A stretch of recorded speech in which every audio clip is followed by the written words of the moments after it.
Graça e paz aos alunos do curso médio em Teologia. Nós estamos iniciando hoje a nossa quarta aula. E hoje nós iremos falar um assunto muito interessante sobre o movimento pentecostal. Vamos falar primeiro sobre o conceito de avivamento espiritual. Analisando a história da igreja, podemos observar nitidamente que Deus sempre quis reavivar e reanimar a tua igreja em diversas ocasiões diferentes. Esses períodos da era cristã foram marcados por reavivamentos maravilhosos. Deus se manifestou aos seus servos de uma forma sobrenatural. Deus sempre quis reavivar a sua igreja porque em certos momentos, um período da história, o povo sempre se distanciou de Deus, enfraquecendo-se espiritualmente com esse distanciamento, e Deus sempre trouxe o quê? Um avivamento, para novamente aproximar o povo de Deus. No período, por exemplo, da Reforma Protestante, no século de número 16, Deus levantou homens como Martinho Lutero, John Calvino, John Knox. Por que Deus levantou homens nesses momentos? Porque a igreja estava passando por períodos que estavam distantes de Deus, Estava acontecendo uma crise na igreja católica. Martinho Lutero, ele colocou aquelas 95 teses na porta do castelo de Wittenberg, porque estava em desacordo com o que estava acontecendo com a Igreja Católica. Eram diversos motivos: venda de indulgências, era venda de cargos eclesiásticos, a corrupção no clero. E Martinho Lutero se levantou aí como um grande reformador para combater essas heresias na Igreja Católica. Após Martinho Lutero, nós temos também aí John Calvino, outros reformadores, John Knox. No século XVIII também ocorreu aí o grande avivamento morável com o Conde Swedenborg.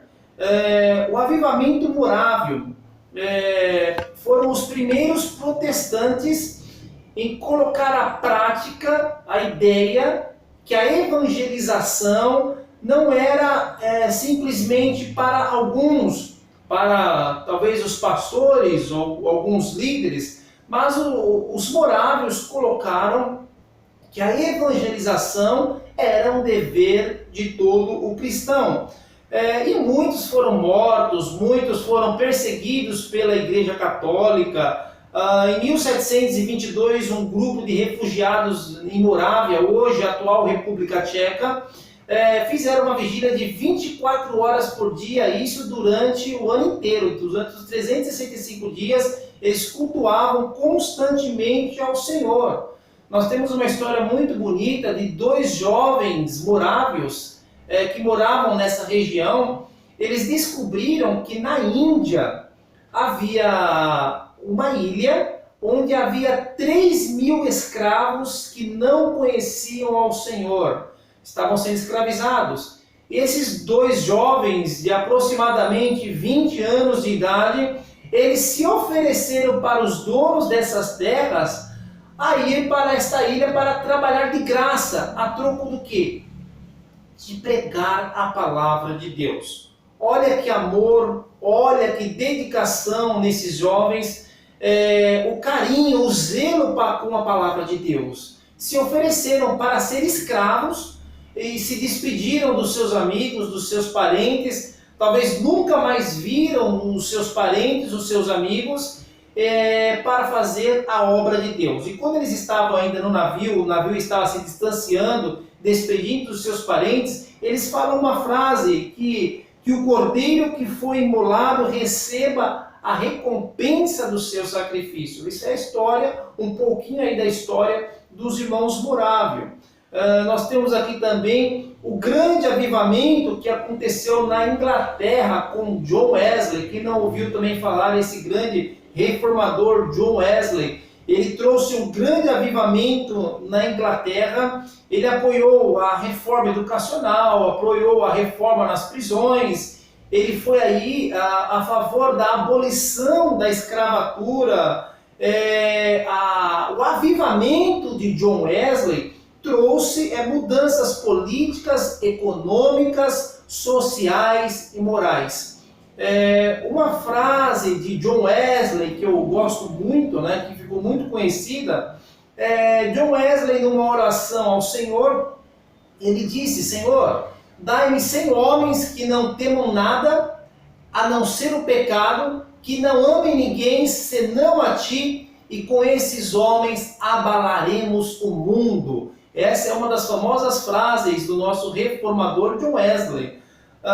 Nós tivemos também aqui Charles Wesley, George Whitefield e o reavivamento americano com Jonathan Edwards. Quem também já não ouviu falar de Jonathan Edwards, foi um dos maiores teólogos e pensadores dos Estados Unidos, escritores aí de diversos livros, né? Nenhum desses avivamentos foi conhecido como pentecostal, porque o termo dá início no século XX, quando houve o derramamento do Espírito Santo nos Estados Unidos da América. Nós vamos falar mais para frente. Semelhante à manifestação de Atos 2. Falando ainda sobre o conceito de avivamento espiritual, a palavra avivamento, ela vem do verbo avivar, que significa tornar mais vivo, despertar, reanimar e vivificar. John Stott conceitua o avivamento como uma visitação sobrenatural do Espírito Santo de Deus, pela qual uma comunidade toma consciência da sua presença e é surpreendido por ela. Devemos compreender que avivamento é a promessa de Deus e descrita em Joel capítulo 2, que diz o quê? Que naqueles dias derramarei do meu espírito sobre toda a carne, vossos filhos e vossas filhas profetizarão, e vossos velhos sonharão. É o cumprimento dessa promessa. E também resposta da oração inspirada pelo Espírito Santo no profeta Abacuque, quando ele diz no capítulo 3, Senhor, aviva a tua obra no meio dos anos, e no meio dos anos a notifica, ou no meio dos anos a faça conhecida.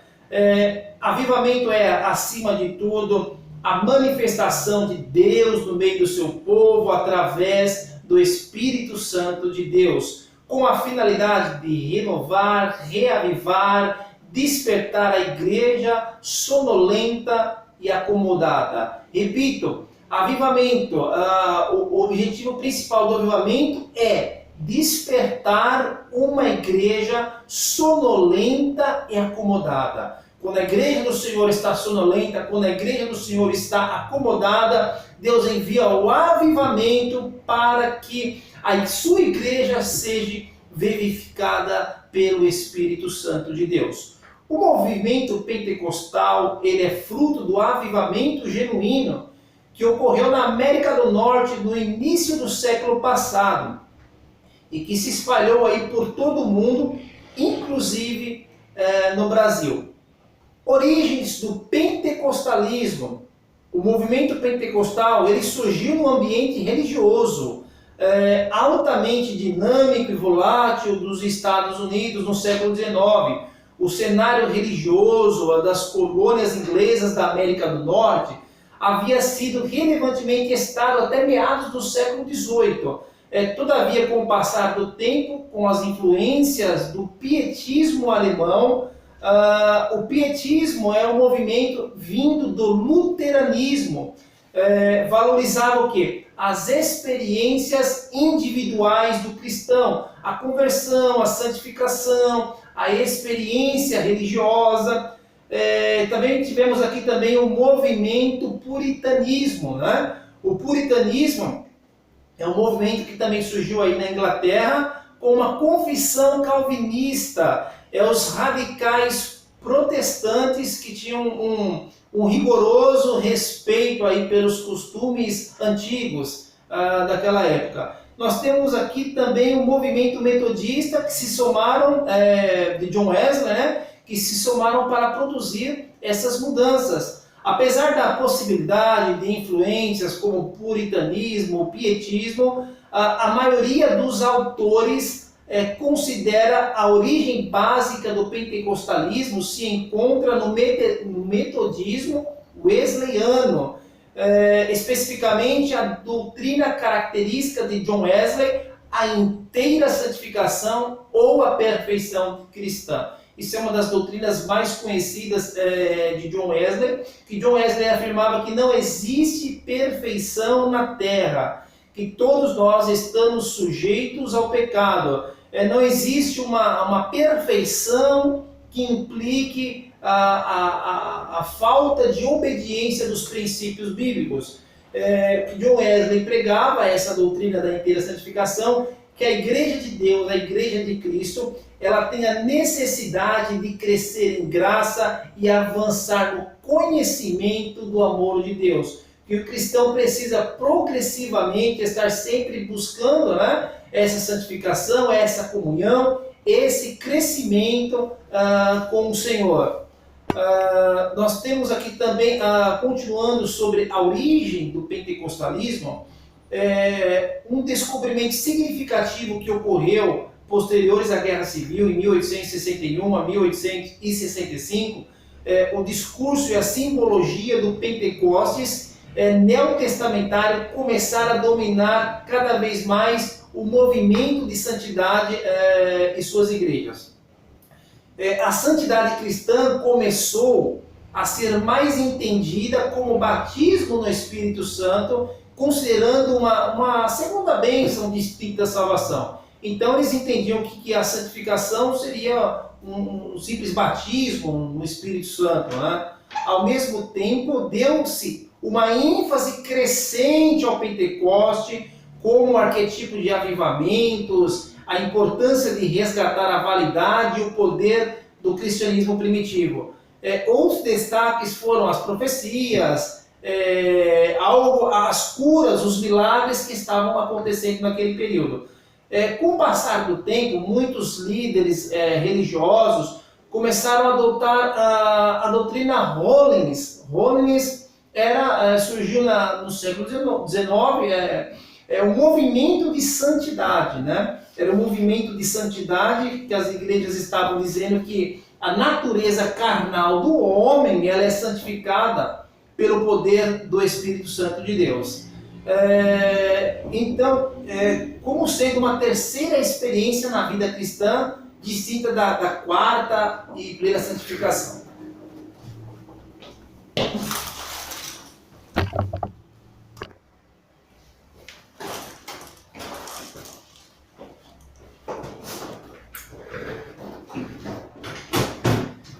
Nos últimos anos do século XIX, né, surgiram as primeiras denominações do movimento Holiness, né, esse movimento de santidade que surgiu no século XIX. Por exemplo, a Igreja de Deus em Cristo, em 1897, adotaram esse movimento Holiness. Em Leiston, em Mississippi, a Igreja Pentecostal Holiness, em 1898, em Goldsboro, Carolina do Norte também, ao aproximar-se o século XX, todas essas correntes de movimento de santidade, movimento Holiness, tinham em comum uma mesma mentalidade, linguagem e simbologia pentecostal, valorizando altamente a experiência do batismo no Espírito Santo, descrita em Atos dos Apóstolos, capítulo 2. Então, esse movimento Holiness, né, é um movimento de santidade, um movimento que dava muita ênfase, né, ao falar em línguas estranhas,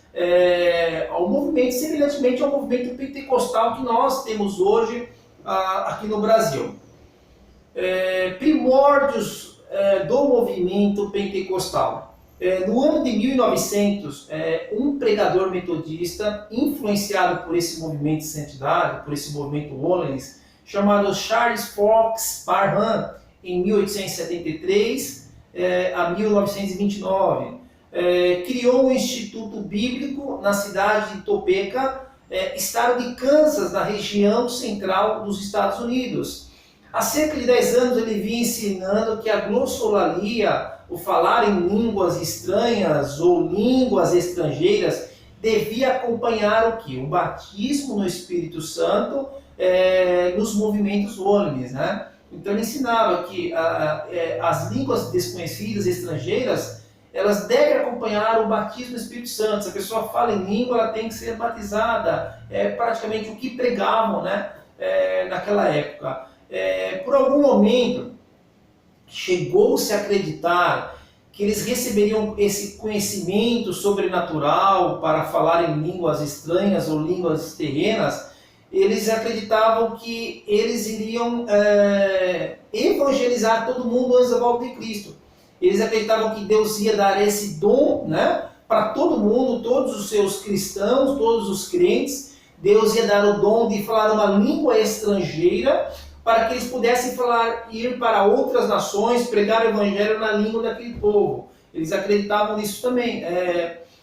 Já havia ocorrido uma manifestação de línguas estranhas anteriores nos Estados Unidos, assim como em outros períodos da história do cristianismo. A novidade da teologia de Parham é que ele foi o primeiro a considerar o falar em línguas a evidência inicial do batismo com o Espírito Santo. Nos anos seguintes, Parham ele deu continuidade a esse trabalho em diversas partes, em diversos estados, né, da América do Norte, Canadá, atraindo então milhares de seguidores. Milhares de pessoas começaram então a seguir os ensinamentos de Parham. Nessa mesma época aconteceu um movimento semelhante a esse na Grã-Bretanha e ficou conhecido como Grande Avivamento no país de Gales. O movimento de Gales despertou o desejo de um episódio semelhante, né, que ocorreu na América do Norte, multiplicando as reuniões de oração, os encontros residenciais onde eles se reuniam, né, para fazer um culto ali mesmo, buscar a Deus. O movimento de Parham recebeu diferentes nomes: fé apostólica, movimento apostólico, movimento pentecostal, chuva tardia, todos nos quais apontavam, né, para essa nova cosmovisão. Em 1905, né, Charles Parham ele muda para o Texas e assim ele iniciou a escola bíblica em Houston, né, nos Estados Unidos.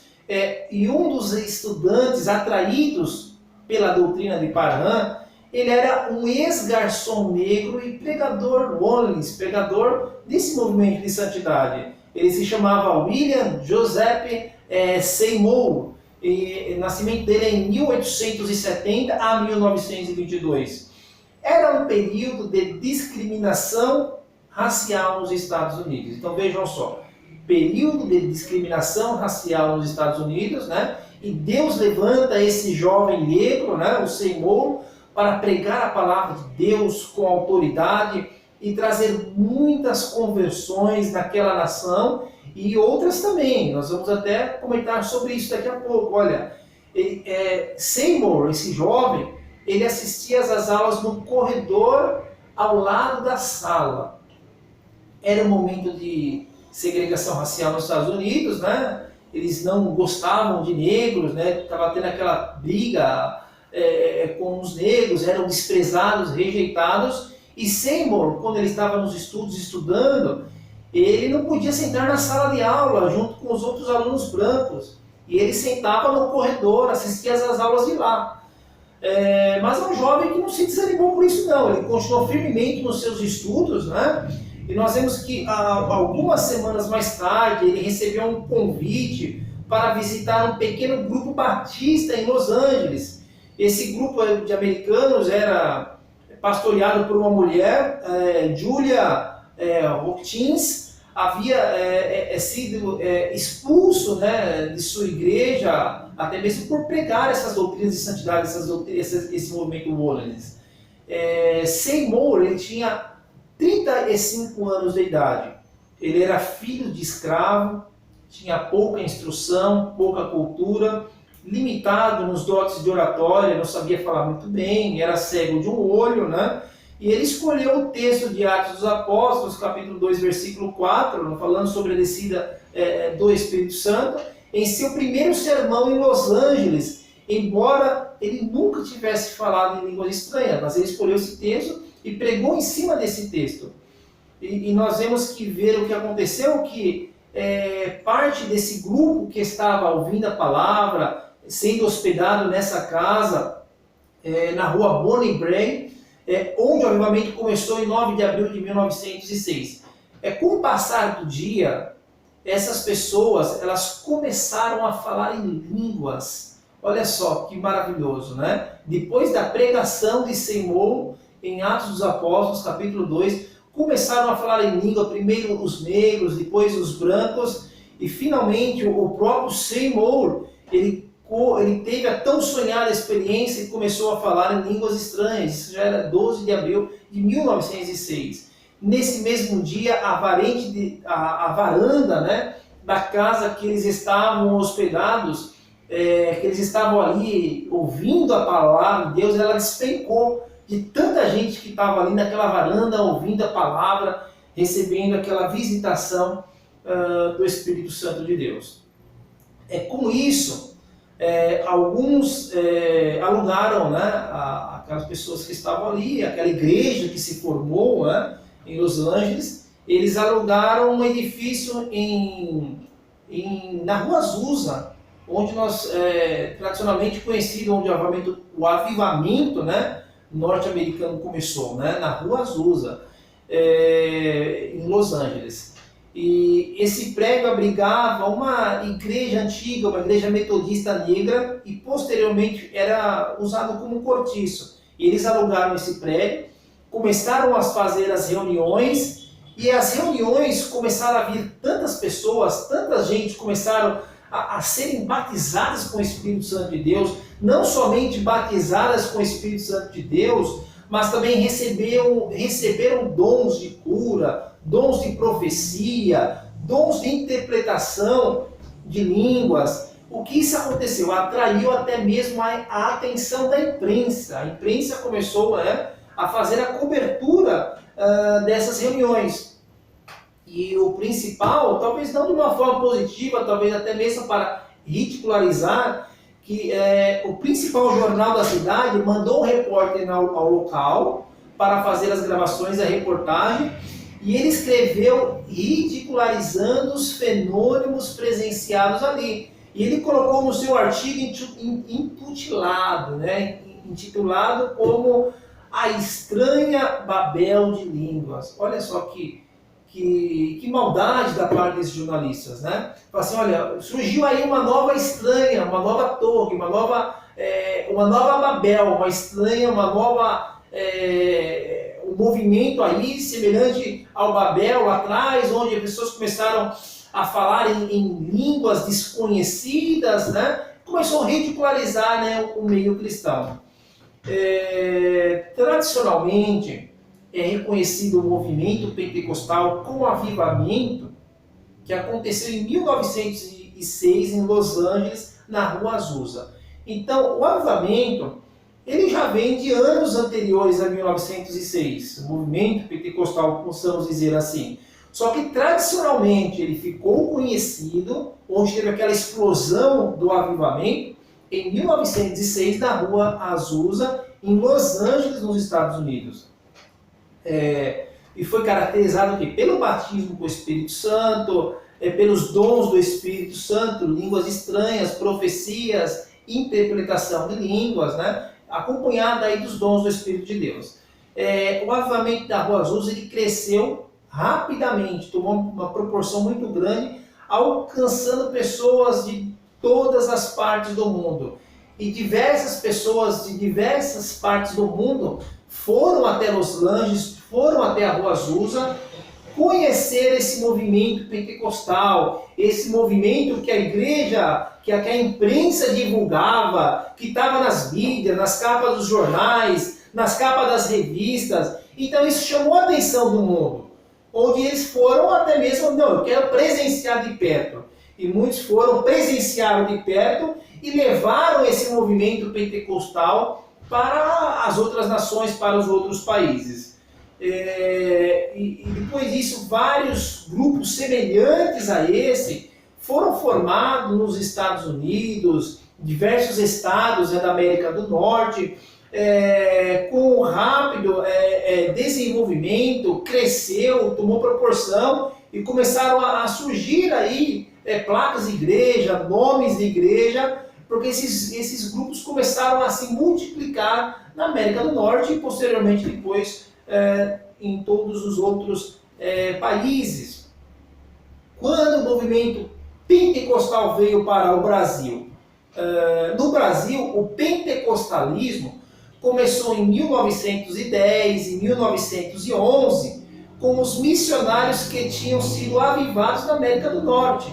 Então havia missionários que haviam sido formados lá na América do Norte, foram avivados e trouxeram o movimento pentecostal para o Brasil.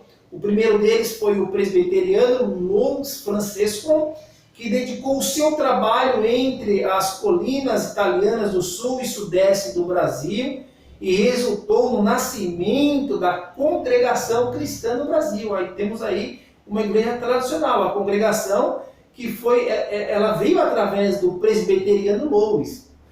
Logo depois chegaram os missionários batistas, conhecidos como Daniel Berger e Gunnar Wirgen, que vieram como missionários para Belém do Pará e ali iniciaram a Assembleia de Deus em 1911. A tradicional Assembleia de Deus foram fundadas por esses missionários batistas, o Daniel Berger e a Gunnar Wirgen. Devemos entender, o pentecostalismo brasileiro nunca foi homogêneo em razão de suas diferentes vertentes, visões. Nós podemos classificá-lo em 3 vertentes. Podemos dizer que a primeira foi o pentecostalismo clássico.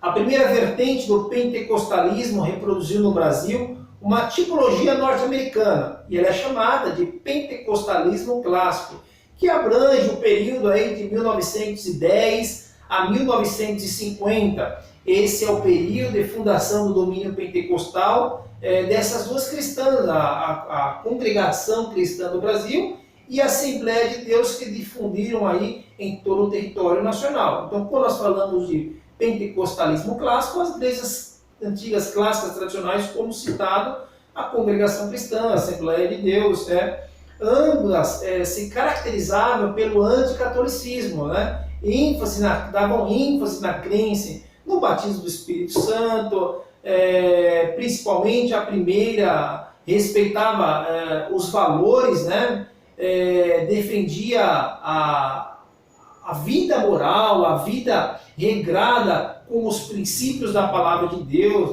Essa constitui-se uma das maiores igrejas apresentadas nesse período clássico, que foi a Assembleia de Deus, no Brasil, que nós temos até hoje atualmente. Foi uma das maiores que se destacou nesse período tradicional, nesse período clássico. Nós temos também o deuteropentecostalismo.